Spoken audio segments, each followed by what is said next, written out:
Earlier this week, the South Australian government announced that Adelaide was going back into a pretty strict lockdown. There had been a number of COVID-19 cases detected in Adelaide, and in order to try to maintain the outbreak and make sure it didn't get out of control, basically people were confined to their homes. We could go out once a day to the shops, we had to wear masks. If you weren't an essential worker, you were expected to work from home, and basically that was it. We were confined to our homes for what was going to look like 6 days. A little while after that was announced, I went to the shopping centre, which is just at the end of our street, just to see what was going on. And it was crazy. It was absolutely chaotic. There was a line of cars banked up the street trying to get into the car park, which was already full. I imagine that inside the shops, which would have been absolutely chockers, people would have been trying to get the supplies that they thought they were going to need for the next 6 days and probably wouldn't have access to. It's at times like these when things are being restricted or taken away, or we're afraid of things being restricted or taken away, that sometimes we can see the worst in people. I mean, we saw it earlier this year with the panic buying around the toilet paper, and how there were things like toilet paper and rice and flour and some other, I suppose, essential items which just weren't there on the supermarket shelves because people were panic buying. That's the way it goes sometimes. And it makes me wonder about the essential human condition, about, who we are as people. I mean, we live in a culture that talks about how people are essentially good and we're helpful, and the whole human spirit is about helping others until things start to go wrong. I think it was Charles Darwin that talked about survival of the fittest. And on Wednesday, I saw that happening. When it came down to people wanting the last car park in the supermarket, or when it was the last pack of meat, or whether it was the last rolls of toilet paper, I suppose that's when this thing kicks in within us, where we want to try to maybe push people aside and get what we want or get what we think we need, even if it's at someone else's expense. And so this whole idea, as I said, of the survival of the fittest, or the weak and the powerful pushing aside, or the stronger and the powerful pushing aside the weak and the smaller to get what they want, it can be really evident at times like a pandemic or other crises that we see in the world. But there's nothing new. I mean, people, I think, have always been that way.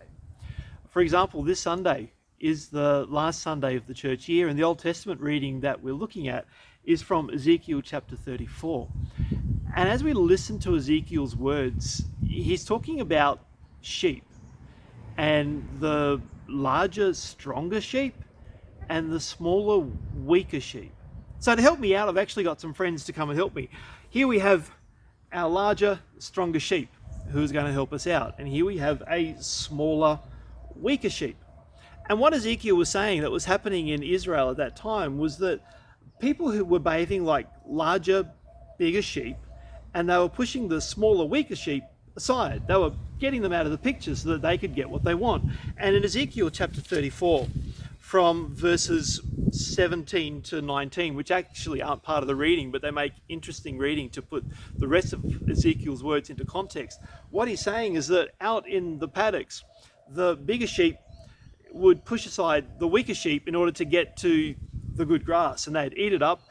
But that wouldn't be enough for them. What they'd do is they would then stomp on the rest of the grass, so that the weaker sheep, when they came along to get something to eat, there was nothing there that was good, and they'd have to go away hungry. Same thing happened when they came to the watering holes, the billabongs we might say, because the stronger sheep would drink all the good, clear, fresh water, just like that, but then they'd stomp around in it, and I'm not going to get my sheep wet, but they'd stomp around in the water holes, and they'd stir up all the dirt at the bottom, so that when the weaker sheep came along, it was all muddy, and they wouldn't want to drink it because it was a bit yuck. And so again, the weaker sheep would miss out. And so the bigger sheep, the stronger sheep, were pushing the weaker sheep aside and driving them out and casting them out, so that the poor weaker sheep had nowhere to go, and they were thin and they were scrawny because they couldn't get enough food or enough drink. And the bigger, stronger sheep were the ones who really ruled the paddocks. He's using the sheep and the paddocks as an illustration of what society was like at his time and in his place, because there were stronger, more powerful people, symbolized by the big strong sheep, who were pushing aside people who were less powerful, who were smaller, who were disempowered for whatever reason, and they were using their position and their size and their power in order to oppress and abuse and make life hard for the less powerful. What resulted then was a lot of hurt, a lot of pain, a lot of brokenness in their culture.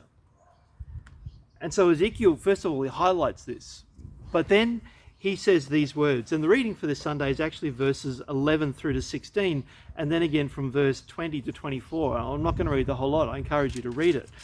But there are a couple of bits in here which are really significant for us. See, Ezekiel writes in verse 16, and this is God speaking, he says, I will search for the lost and bring back the strays. I will bind up the injured and strengthen the weak, but the sleek and the strong I will destroy. I will shepherd the flock with justice. And then from verse 20, Ezekiel goes on and says, this is what the sovereign Lord says. See, I myself will judge between the fat sheep and the lean sheep. Because you shove with flank and shoulder, butting all the weak sheep with your horns until you've driven them away, I'll save my flock, and they will no longer be plundered. I will judge between one sheep and another. And so here, God is coming out very much on the side of the weak or the lean or the scrawny sheep. Now, this has nothing to do with size. God is not biased against people that maybe have a little heavier set or are larger than others. The reason why the big sheep were big was because they took all the best stuff for themselves at the expense of the smaller sheep. And so they were big because they would eat the good stuff and they would drink the good water. The reason why the smaller sheep were lean and scrawny was because they couldn't get access to that. And so he's not making a comment on the sheep's size. He's making a comment on the way that they were treating each other. And like I said, he comes out very strongly on the side of those who are being oppressed, those who are being abused, those who are being pushed aside or denied the basic essentials of life. God comes out and says that he is on their side. And I love it when he says that he will search for those who are lost. In other words, those who've been driven away, God will come and look for them. He will bind up those who are injured. He will strengthen those who are weak. And then the other side of it is that the sleek and the strong he'll destroy. And so God comes out and he says that he is going to find those who've been excluded. He's going to bind up those and heal those who've been injured because of the oppression of other people. He is going to help those who are weak become strong again so they can stand and they can find what they need through a relationship with him.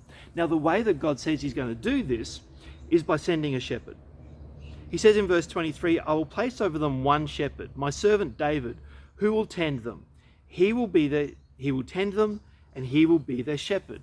And so here Ezekiel is looking forward to a king coming in the line of David, who, if you remember, was the original shepherd king. A king who was going to come and be a shepherd for his people, to seek those who are lost, to heal those who are injured, and to make strong those who are weak because they haven't been given access to what they need.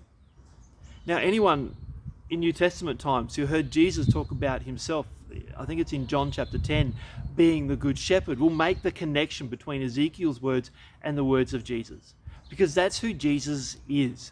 He came into the world to be this shepherd for God's excluded and injured and starving people. You see, Jesus comes to establish God's kingdom by seeking the lost, those who've been driven out or excluded or disenfranchised for any reason. He comes to bring healing and wholeness to those who've been injured or broken or damaged in any way. He comes to give strength to those of us who are weak, who don't have access to what we think we need, but who hunger for the righteousness and the goodness of God. Jesus, as the shepherd, comes to bring about justice for God's people. And so when we hear Ezekiel, we can hear Jesus as being the one whom God sends to be the shepherd. Now, there are a whole lot of ways in which people can interpret this. We can interpret it politically, we can interpret it socially, we can interpret it on a purely spiritual level. And look, I'm not going to emphasize one over the other, the political from the social from the spiritual, because it's all connected. It's all part of what it means to be the people of God.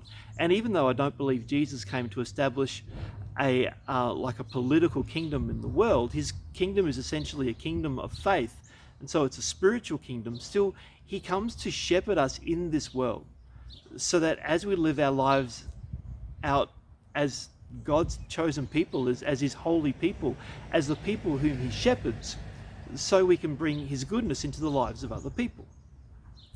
And so Jesus didn't just do this 2,000 years ago.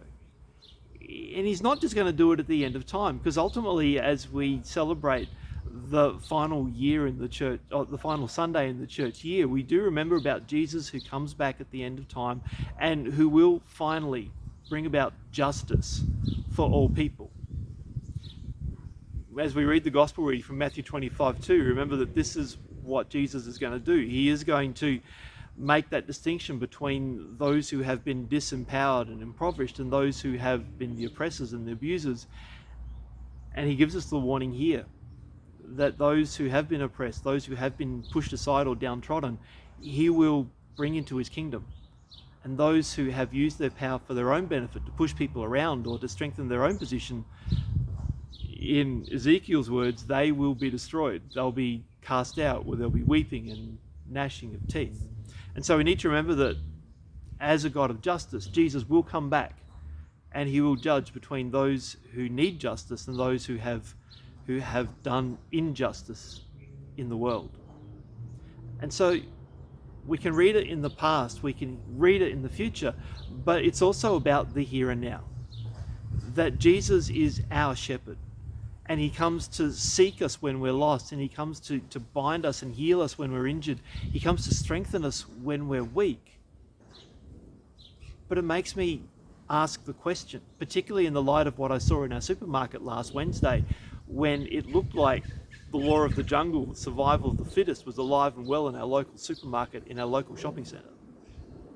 When we see people beside us, are we more like the weak and the small sheep, or the big and the strong? Do we sort of muscle our way in and try to get that last car park, or that last tray of meat, or those last rolls of toilet paper at the expense of someone else? Because if we're doing that, we are the big and the powerful sheep that Ezekiel's talking about. And look, I'm not just talking about at the supermarket, in any aspect of our lives, in our homes, in our families, in our relationships, in our work, in our school, our universities, in our congregation. This reading from Ezekiel 34 challenges me, hopefully it challenges all of us, to stop and to think. Are we like those big sheep who just want our own way, who want what's best for us, who are going to eat what we want and then leave the grass for others, or mess the grass up for others, or drink what we want and disregard others? Or are we more like the lean, the scrawny, the weak sheep who are getting pushed around? If we identify with the weak and the scrawny and the lean sheep, this story is good news for us, because Jesus is our shepherd who does and who will bring about justice for us. And so we don't have to push back. We don't have to try to assert ourselves in front of others. We don't have to try to push our way in, but we can trust God, maybe leave that car park or that tray of meat or the toilet paper for someone, in the faith that what we have will be enough. But it also gives us another role then. As members of the body of Christ, as people who are in God's kingdom and who are being shepherded by Jesus, we are called to go into the world to work for something better. Not this survival of the fittest, law of the jungle kind of world, but to actually be bringing about justice for those who are excluded, or those who are denied essentials or the goodness of life, for those who are weak for any reason. We have been called with Christ to be part of God's mission in the world, to actually be looking for the strays, to be healing those who are broken or injured because of what life or what others do to them, and to bring strength and hope and life to those who find it hard to find that. And so this reading leaves me with a couple of questions. Which sheep are we? The strong sheep who pushes others aside for our own benefit, or the weak sheep who sometimes get pushed aside because we're not as powerful or strong as others? If that's us, there's good news. We have a shepherd who is watching out for us, who will watch out for us, who will bring justice. But it also gives us a new role, a new purpose in life. And that's not to assert ourselves or to get what we want, but to look for others who are lost, who are injured, who are weak, and to co-shepherd with Jesus with them, to bring them back into the fellowship of a community of faith, to help them find healing and wholeness through the gospel of Jesus, and to help make them strong in faith and in hope and in love. And so which sheep are you? And this week, who do you know who maybe needs a little bit of care from the shepherd through what you can offer them?